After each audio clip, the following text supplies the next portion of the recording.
On parle beaucoup du portail du Lion ces dernières années, mais est-ce que tu sais que c'est un portail, un événement astronomique et un événement mystique qui est directement lié à des traditions ancestrales? Et non, le portail du Lion, ce n'est pas juste une mode New Age.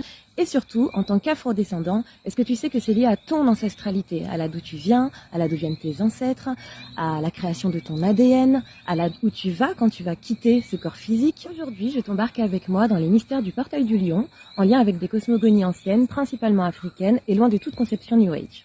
Déjà, c'est quoi le portail du Lion? C'est un événement astronomique et spirituel qui est reconnu en tant que tel depuis des millénaires par les traditions ésotériques et repris il y a quelques années par la communauté New Age. Maintenant, pourquoi est-ce qu'on parle de portail? Déjà, le portail commence fin juillet et se termine aux alentours du 12 ou du 13 août selon les années. Mais il y a un jour en particulier, le 8 août, où l'étoile Sirius s'aligne avec les 3 étoiles de la ceinture d'Orion et également avec la Terre, notamment avec la grande pyramide de Gizeh en Égypte. Et c'est d'ailleurs Sirius, qu'on appelle aussi le soleil noir, qui donne toute son importance mystique à cet événement astronomique. Et pourquoi Sirius? En quoi est-ce qu'elle est importante?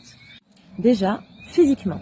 Sirius est 1,8 fois plus grande, 2,3 fois plus massive et 25 fois plus lumineuse que le Soleil de la Terre. D'ailleurs, bien avant l'arrivée de la NASA, les anciens affirmaient que Sirius était le Soleil central de la Voie lactée. Elle était considérée comme la source de la vie dans tout l'univers, et les écoles de mystère l'appellent depuis toujours le Soleil noir, le Soleil derrière le Soleil, ce qui fait de Sirius la véritable source d'énergie de notre Soleil terrestre. Si la chaleur de notre Soleil maintient le monde physique en vie, Sirius maintient le monde spirituel en vie.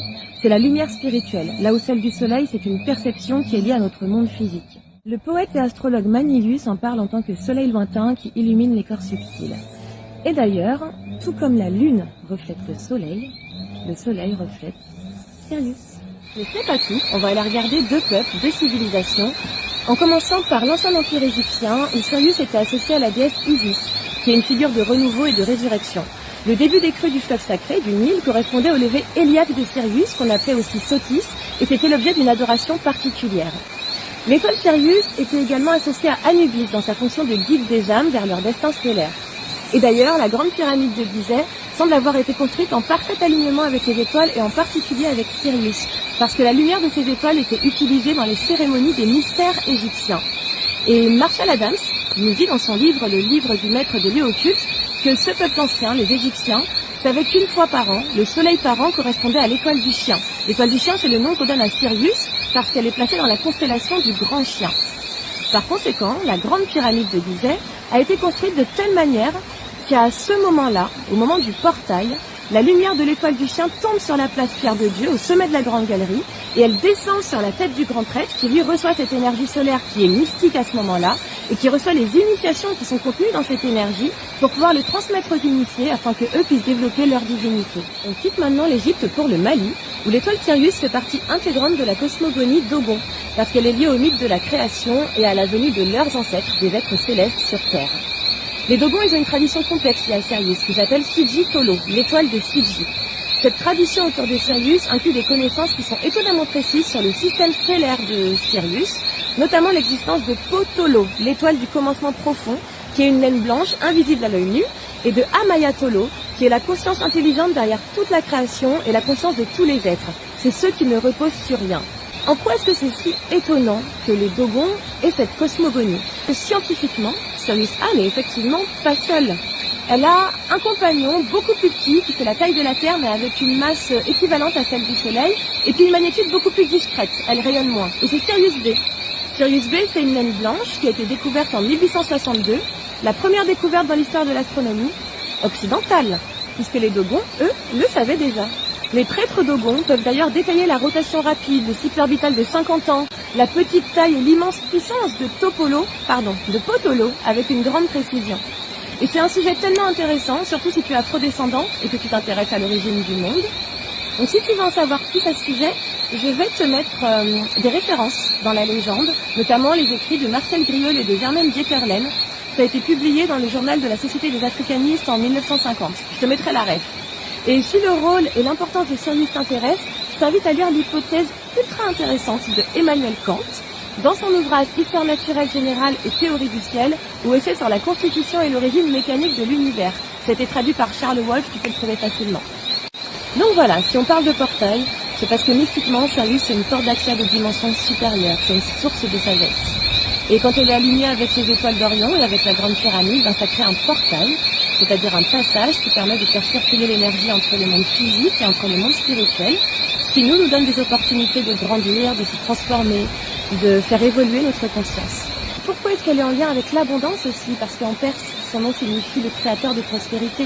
Chez les Sumériens, c'est leur étoile brillante, c'est l'étoile liée au rayon or, c'est la lumière de guide, celle qui illumine ou qui peut te brûler. Et tout comme le soleil physique symbolise l'ego, le centre de l'identité individuelle dans un thème astral, Sirius symbolise le centre supérieur de l'être dans sa totalité, le sur-soi.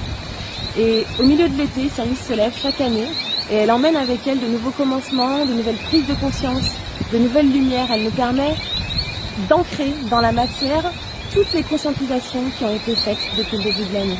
Ok, on a un portail, pourquoi le lion? Qu'est-ce que ça implique?